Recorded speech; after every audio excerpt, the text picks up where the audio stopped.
The night was unusually quiet at the Arecibo Observatory in Puerto Rico. Dr. Sarah Chen yawned as she stared at the computer screens, monitoring the endless stream of data from the vast radio telescope.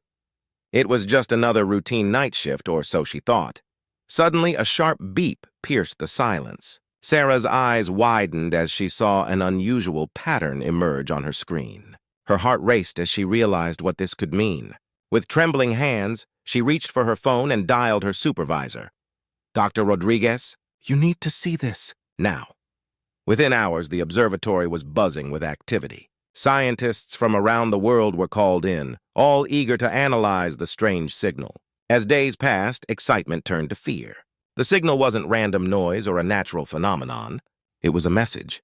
An alien message. Dr. Chen worked tirelessly with her team to decode the signal. When they finally cracked it, the blood drained from their faces. It wasn't a greeting or an offer of friendship.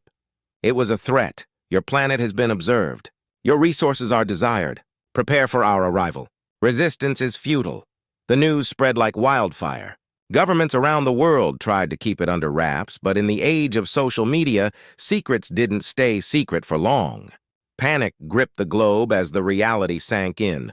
Earth was under threat from an alien civilization. In Washington, D.C., President Evelyn Harris stood before a room full of grim-faced world leaders. The emergency summit had been called in record time, with representatives from every nation present. "Ladies and gentlemen," President Harris began, her voice steady despite the weight of the situation, "we face a threat unlike any in human history. But before we discuss our response, there's something you all need to know." She nodded to a man standing in the shadows. As he stepped forward, murmurs rippled through the room. It was Dr. Alan Shepard, the renowned astrophysicist who had mysteriously disappeared 5 years ago. For the past 5 decades, Dr. Shepard said, his voice grave, a select group of scientists and military personnel have been aware of an alien presence observing Earth. We've kept it secret to prevent global panic and to buy time as we prepared for this day. Shock and anger filled the room. Leaders demanded answers, some even calling for Shepard's arrest. President Harris raised her hand for silence.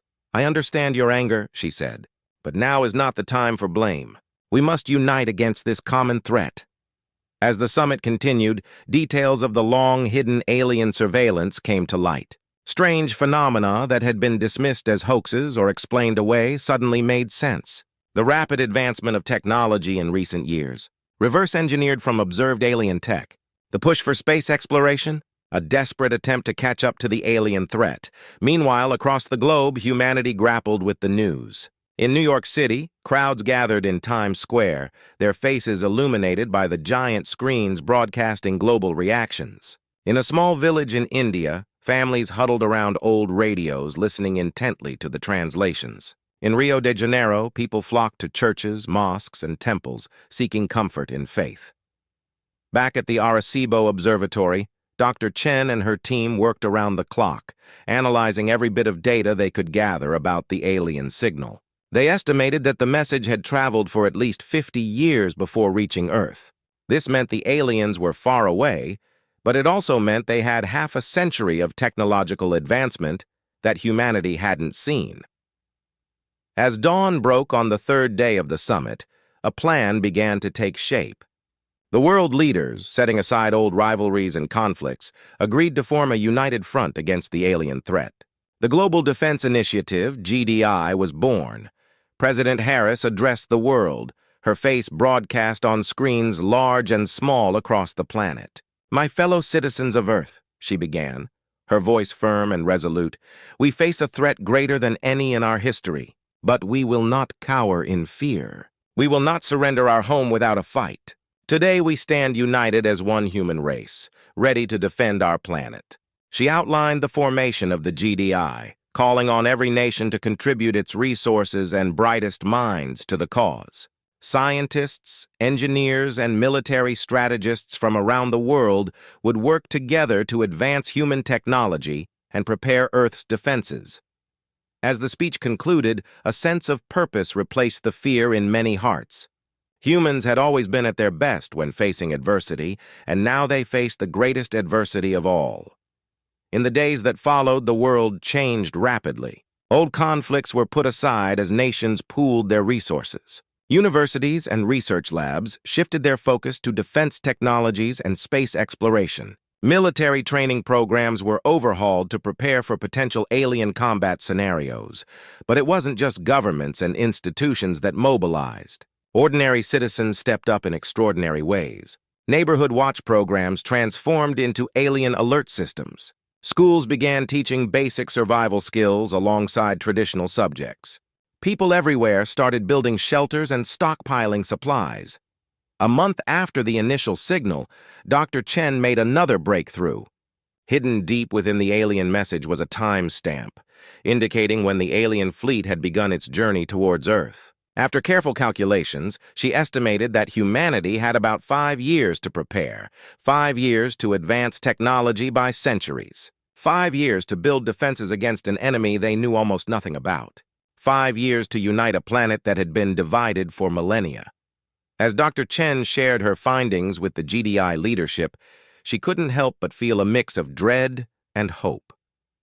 The task ahead seemed impossible, but looking at the determination on the faces around her, she allowed herself to believe that maybe, just maybe, humanity stood a chance. In New York, a young engineer named Michael Okonkwo worked late into the night, refining his designs for an advanced propulsion system.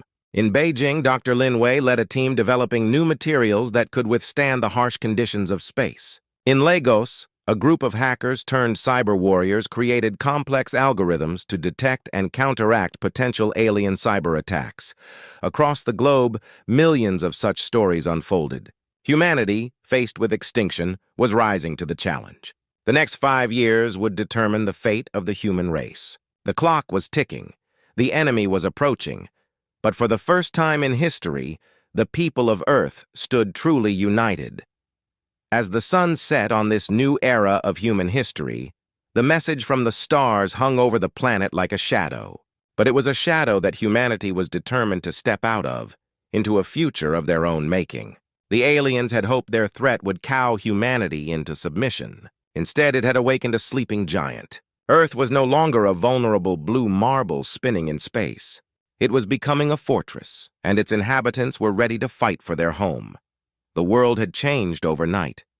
Where once stood divided nations, now stood a united human race.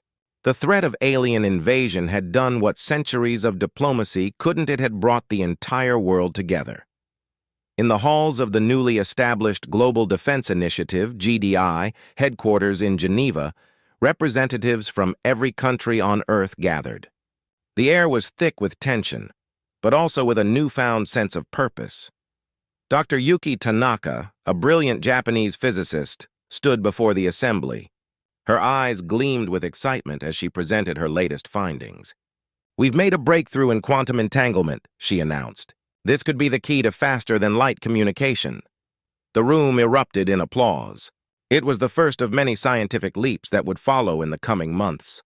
Humanity was pooling its knowledge, and the results were astounding. Meanwhile, in a sprawling facility in the Sahara Desert, Colonel Amina Nkrumah oversaw the training of the first truly global military force. Soldiers from every nation trained side by side, learning to operate advanced weaponry and vehicles that seemed straight out of science fiction. "Remember," Amina shouted to a group of recruits, "the aliens won't care what country you're from. We're all Earthlings now, and we fight as one." The recruits cheered, their voices a mixture of accents from around the world. They were no longer American, Russian, Chinese, or Nigerian. They were Earth's defenders. In orbit above the planet, construction had begun on humanity's first true space fleet. The International Space Station, once a scientific outpost, was now the central hub of a growing network of defense satellites and spacecraft. Commander Li Chin floated in the station's observation module, watching as another piece of the massive shield array was moved into position. "It's beautiful," he murmured into his comlink. "It sure is," replied Dr. Sarah Chen from her post at Arecibo. The siblings, separate. Back on Earth, cities were transforming. Skyscrapers were retrofitted with defense systems, underground shelters were constructed, and every citizen was being trained in basic survival skills. In New York City, Central Park had been converted into a massive urban farm. Maria Rodriguez, a former Wall Street banker, wiped sweat from her brow as she tended to rows of vegetables. "Never thought I'd be a farmer?" she chuckled to her neighbor, a former rival from another firm. "But we all have to do our part now." Across the ocean in Lagos, Nigeria, a team of programmers led by Oluwaseun Adebayo worked tirelessly on an AI system designed to predict alien tactics. "We're using every scrap of data we have on the alien signal," Oluwaseun explained to a group of visiting dignitaries. "If they so much as sneeze in our direction, we'll know about it." The spirit of cooperation extended beyond governments and institutions. People everywhere were coming together, sharing resources and helping each other prepare. Neighborhood watch programs evolved into community defense networks. Schools began teaching alien preparedness alongside math and science. In a small town in Brazil, João Silva, a retired carpenter, taught his neighbors how to build secure shelters. "We may not have fancy technology," he said, hammering a nail into place, "but we have our hands and our hearts. That's how we'll survive." As the months passed, the changes became more apparent. Cities gleamed with new technology. Highways were redesigned to double as emergency landing strips for aircraft. Farms adopted advanced hydroponic systems to increase food production. But perhaps the most significant change was in people's minds. Old hatreds and prejudices began to fade as humanity faced a common enemy. Borders became less important.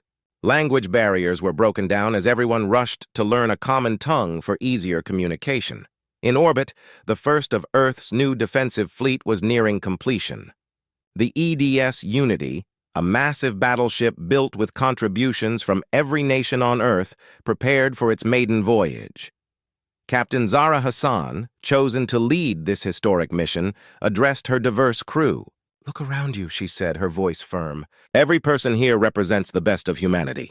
Together, we are the shield that will protect our home." As the unified Earth calendar marked 1 year since the alien message, President Harris once again addressed the world. This time, her speech was not just broadcast on Earth, but beamed into space, a defiant message to any watching eyes. "1 year ago, we received a threat from the stars," she began. "They thought we would cower in fear. Instead, we have risen to the challenge. We have achieved in months what might have taken decades. We have put aside our differences and stand united as never before." She paused, her gaze fierce. "To any alien forces watching, we are not the easy target you thought we were. We are humanity. We are resilient, we are innovative, and we are ready. This is our home, and we will defend it with everything we have." The speech was met with cheers around the world. In every city and every village, people gathered to watch. They no longer saw themselves as separate nations, but as one united human race. Dr. Chen, watching from Arecibo, felt a surge of pride. The work was far from over, but they had come so far. Her team had made significant progress in understanding the alien signal, and new defense systems were being deployed daily. In the GDI headquarters, world leaders met again, this time not in panic, but with determined resolve. They reviewed holographic displays of Earth's new defenses, nodding in approval at each new development. "We're not just defending Earth," one leader pointed out. "We're securing humanity's future among the stars." Indeed, plans were already underway for colonies on Mars and the Moon. Humanity was expanding, driven by the need to survive and the desire to explore. As night fell around the world, billions of people looked up at the stars. Once they had seen only beauty and mystery. Now they saw a challenge, a frontier to be conquered. The aliens had meant to intimidate humanity. Instead, they had awakened a sleeping giant. In labs, in factories, in fields, and in space, humanity worked tirelessly. They were no longer preparing for an invasion. They were preparing to take their place as a force to be reckoned with in the galaxy. The alien threat loomed, but Earth was ready. United, innovative, and determined, humanity stood tall. The message was clear: we are here. We are strong, and we are waiting. 3 years had passed since the alien threat was revealed to the world. Humanity had made incredible progress, But the scientists and leaders of the Global Defense Initiative, GDI, knew they needed more. They needed a leap, not just a step forward. Little did they know, that leap was about to happen. Dr. Amelia Cortez stood in her lab at the GDI's Advanced Research Facility in Antarctica, her eyes wide with disbelief. She blinked, rubbed her eyes, and looked again. The holographic display in front of her hadn't changed. "It works," she whispered. Then louder, "It works!" Her shout echoed through the lab, bringing her team running. They crowded around the display, their faces a mix of shock and joy. "We've done it," Amelia said, her voice shaking with excitement. "We've cracked gravity manipulation. The news spread like wildfire." Within hours, GDI leaders from around the world were gathered in a secure video conference. "Explain it to us, Dr. Cortez," President Harris said, leaning forward in her chair. Amelia took a deep breath. "Simply put, we can now control gravity. We can create it, reduce it, even reverse it. The applications are, well, they're almost limitless. The implications were staggering. Gravity manipulation could revolutionize space travel, making it possible to lift massive objects into orbit with ease. It could be used to create powerful weapons or impenetrable shields. It was the breakthrough they had been hoping for. But it wasn't the only one. In an underground facility beneath the Gobi Desert, Dr. Jiang Wei and his team were celebrating their own victory. They had achieved faster-than-light communication. "It's based on quantum entanglement," Zhang explained to the GDI Council. "We can send messages instantly no matter the distance, even to the other side of the galaxy." The council members exchanged looks of awe. With this technology, they could coordinate their defenses across vast distances, maybe even spy on the approaching alien fleet. Meanwhile, in Silicon Valley, a team led by Dr. Aisha Okafor had made a breakthrough in artificial intelligence. "We call it the quantum neural network," Aisha said, gesturing to a sleek black cube humming quietly in the corner of her lab. "It's an AI that can think and adapt faster than any human. Yet it's programmed with human values at its core. These three breakthroughs, gravity manipulation, FTL communication, and advanced AI formed the foundation of humanity's great leap forward. But they were just the beginning. With gravity manipulation, construction of the moon base Alpha accelerated at an unprecedented pace. What was once a small research outpost quickly grew into a thriving colony.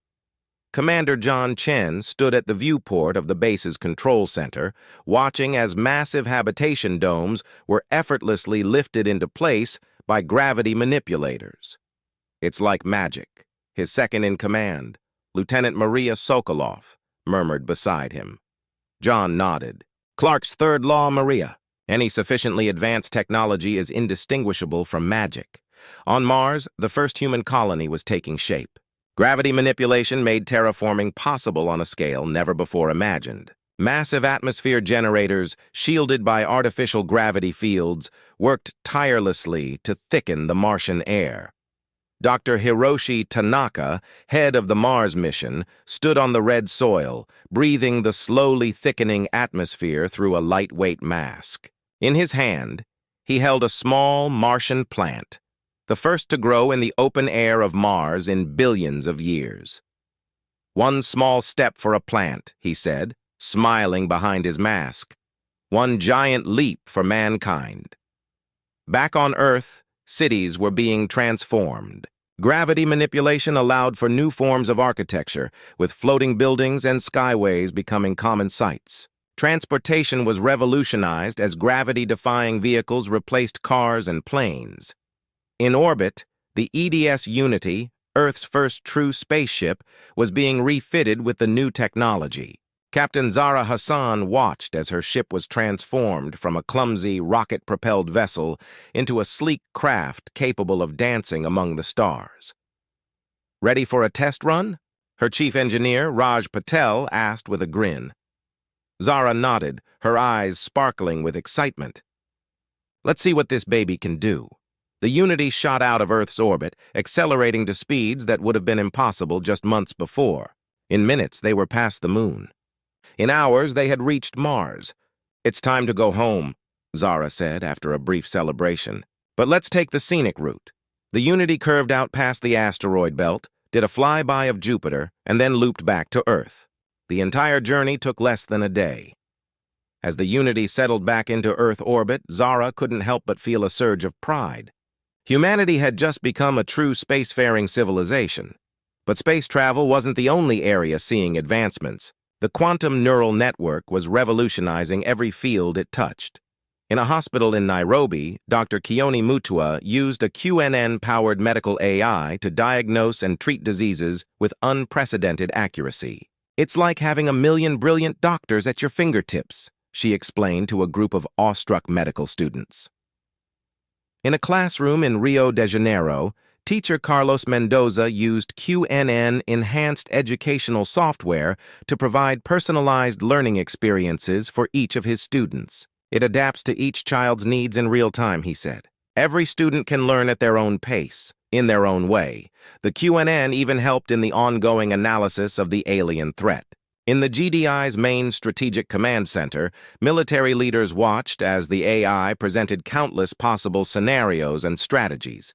"It's giving us a fighting chance," General Sarah Okonkwo said, studying the holographic battle simulations. "We're not just preparing for one possible attack, we're preparing for all of them." As humanity's technology advanced by leaps and bounds, so did their understanding of the universe. The FTL communication network, now spanning the solar system, was picking up signals from the depths of space. Dr. Sarah Chen, still at her post in Arecibo, worked tirelessly to decipher these signals. "We're hearing the cosmos in a way we never have before," she told her brother, Commander Li Chen, during one of their regular video calls. "There's so much life out there, Li. So many civilizations. And now we can talk to them." The implications were enormous. Humanity was no longer alone in the universe. They were part of a greater galactic community, whether the approaching alien threat liked it or not. As the 4th year since the alien message dawned, humanity found itself in a position no one could have imagined. They had colonies on the Moon and Mars. They had ships capable of crossing the solar system in days.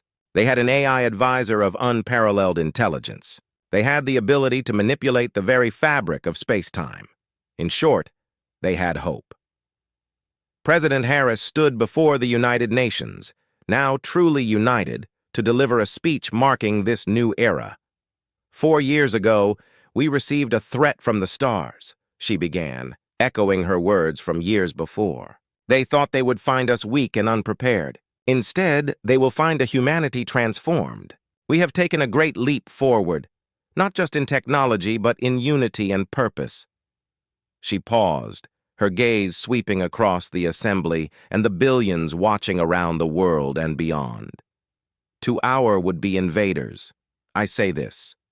We are humanity. We have touched the stars. We have bent the forces of nature to our will. We have evolved beyond your wildest expectations. We are not your prey. We are not your subjects. We are your equals, at the very least." Her voice rang out, filled with pride and determination. "You sought to conquer us. Instead, you have pushed us to the brink of our potential, and we have soared. The galaxy awaits, and we will meet it head-on. We are humanity, and we are ready for whatever the universe has in store." As cheers erupted around the world, on the Moon, on Mars, and on ships throughout the solar system, one thing was clear. Humanity had taken its great leap. The next move belonged to the stars.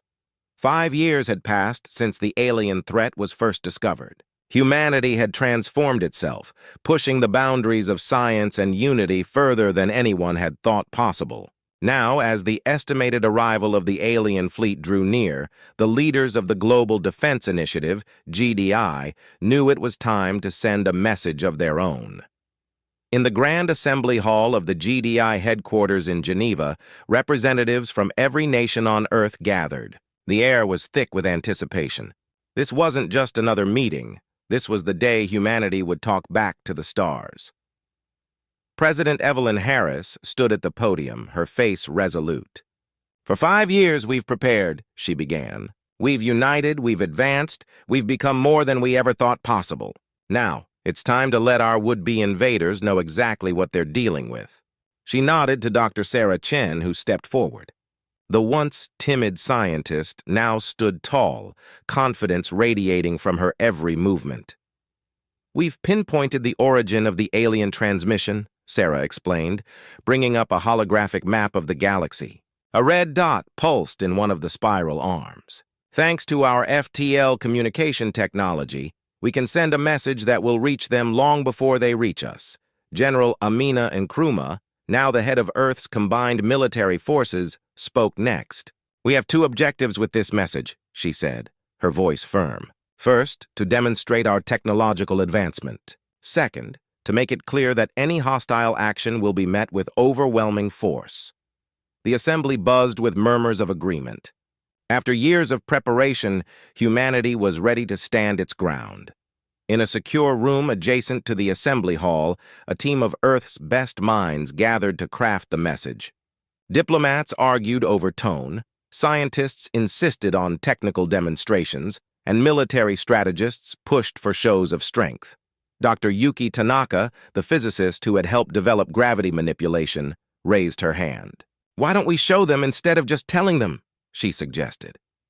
Her idea sparked a flurry of activity. Over the next few hours, a plan took shape. It wasn't just going to be a message, it would be a demonstration. As the plan was finalized, President Harris addressed the world. "Citizens of Earth," she began, her voice broadcast to every corner of the globe and beyond, to the colonies on the Moon and Mars. "Today, we send our response to those who thought to threaten us. Today, we show the galaxy that humanity will not be cowed." Across the solar system, humanity held its breath. On the Moon, Commander John Chen and his team prepared the massive gravity manipulators they had installed on the lunar surface. On Mars, Dr. Hiroshi Tanaka and the colonial government activated their planetary shield, a shimmering barrier of energy made possible by their gravity manipulation technology. In Earth orbit, Captain Zahra Hassan and the crew of the EDS Unity prepared for the most important flight of their lives. And in a hidden facility deep beneath the Gobi Desert, Dr. Jiang Wei made final adjustments to the FTL communication device that would carry humanity's message across the stars. President Harris's voice rang out once more. "Let the message begin." The first part of the message was simple, a return greeting in the same format as the original alien transmission. It was a demonstration that humanity had deciphered their language. Then came the true response. From the Moon, a beam of concentrated gravity waves shot out into space, powerful enough to be detected light years away. It was followed by a series of complex gravity wave patterns, a demonstration of humanity's mastery over one of the fundamental forces of the universe. On Mars, the planetary shield flickered in a complex pattern, sending out pulses of energy that could be detected across vast distances. It was both a demonstration of defensive capabilities and a complex mathematical message, showing humanity's scientific advancement. The EDS Unity streaked out of Earth orbit, accelerating to speeds that would have been impossible just years before. It zipped past Mars, swung around Jupiter, and returned to Earth in a matter of hours. The entire journey was broadcast via FTL communication, showing any watching eyes that humanity now commanded the solar system. Finally, the verbal part of the message was transmitted. President Harris's voice, translated into the alien language, echoed across the stars. "To the civilization approaching our world, we received your message 5 years ago. You spoke of our resources, of our planet. You threatened invasion. We have a response for you. We are humanity. We are the children of Earth, but we no longer reside on one world alone. We have spread across our solar system. We have mastered gravity, achieved faster than light communication, and advanced our intelligence beyond organic limitations. You believed you would find us weak. Instead, you will find us strong. You thought to invade us. Instead, you have pushed us to the brink of our potential, and we have soared. Know this, we do not want war. We would prefer peace, cooperation, and the exchange of knowledge. But make no mistake, if you come in violence, you will be met with force beyond your imagining. This is not a plea. This is not a negotiation. This is a warning. We are humanity. We are ready, and we are waiting. As the message streaked across the cosmos, carried by the FTL network, A stunned silence fell over the earth. Then slowly, cheers began to rise. From New York to Nairobi, from Beijing to Buenos Aires, humans celebrated. They had stood up to the universe, and they had done it together. In the following days, the quantum neural network analyzed the message and its delivery from every angle, providing predictions and insights. The general consensus was clear: the aliens would have to reassess their plans. Humanity was no longer an easy target. But even as the world celebrated, the leaders of the GDI knew their work was far from over. The alien fleet was still coming, and there was no way to know how they would react to the message. In the GDI headquarters, President Harris met with her top advisors. "We've made our stand," she said, her voice tired but determined. "Now we prepare for their response."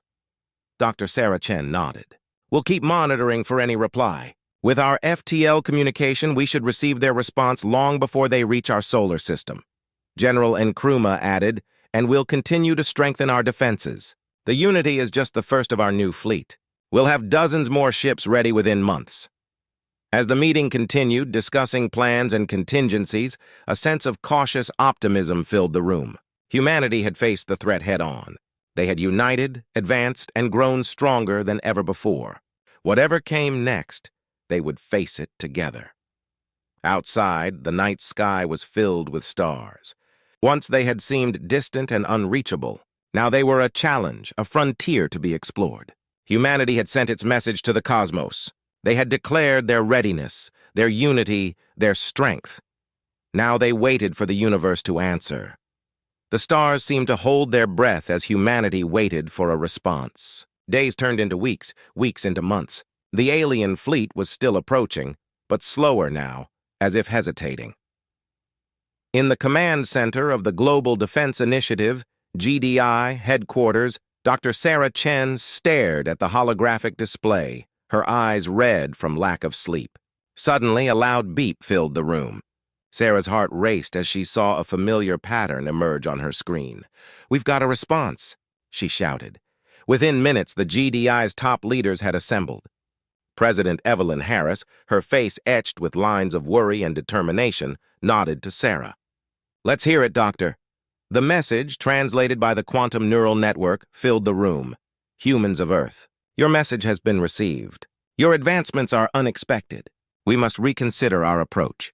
Hostilities are suspended. We request a dialogue."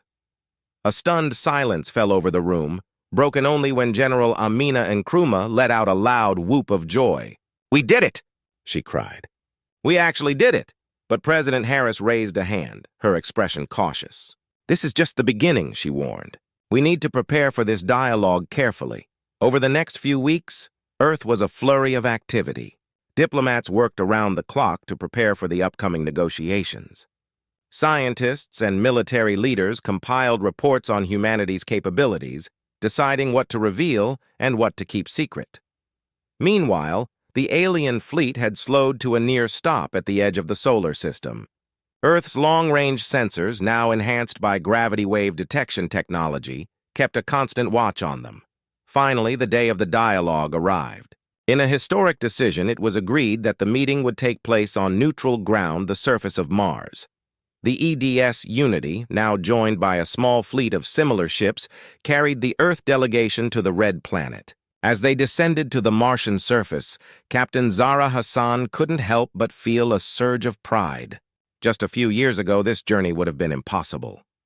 On the rust-colored plains of Mars, a massive dome had been erected.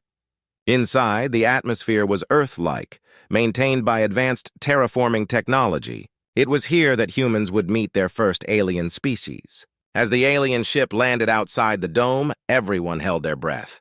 The ship was massive, easily dwarfing the Unity. Its surface shimmered with an iridescent material unknown to human science. A door opened, and out stepped the aliens. They were tall, with sleek, silvery skin and large, multifaceted eyes. Despite their alien appearance, there was something almost familiar about them, a sense of intelligence and curiosity that humans recognized. President Harris stepped forward, her voice steady as she greeted the alien leaders.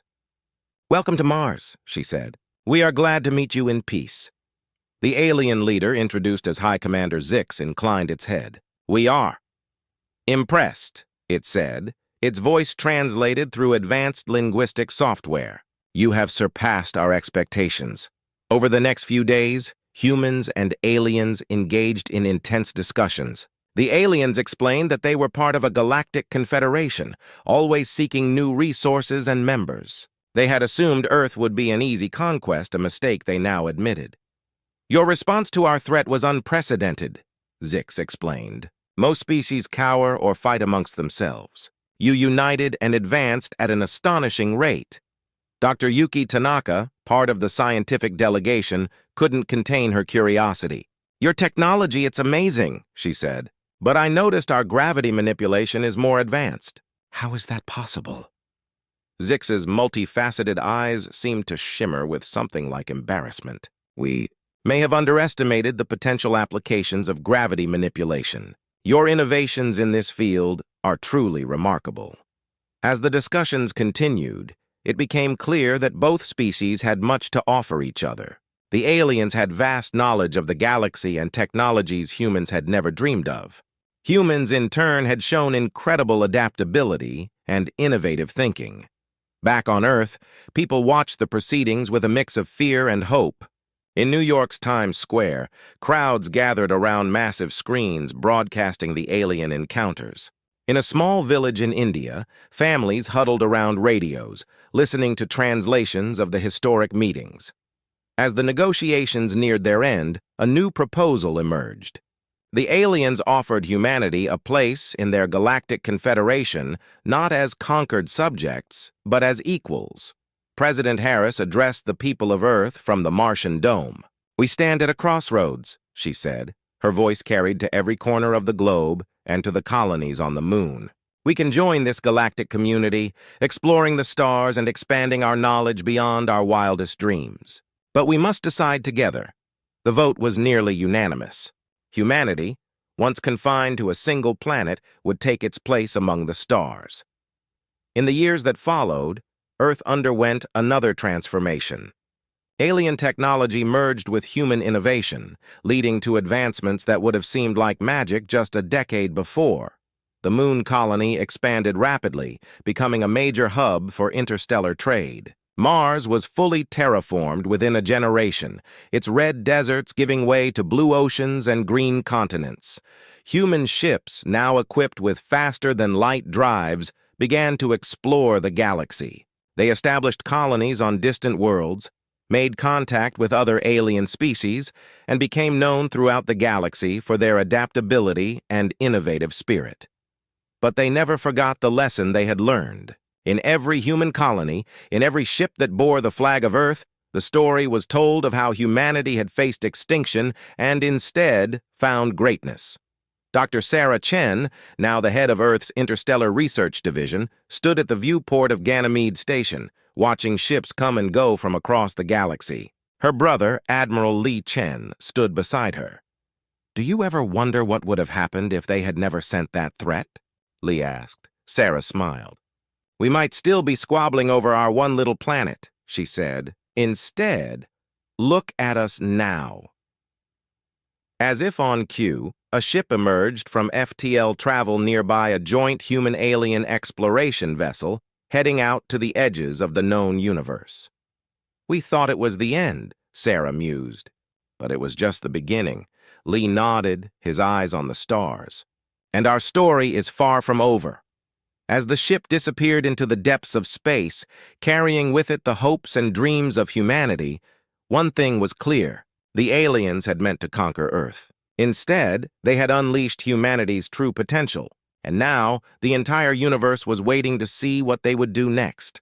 The threat that was meant to end humanity had instead propelled them to the stars. And in the vast expanse of the cosmos, humanity's adventure was just beginning.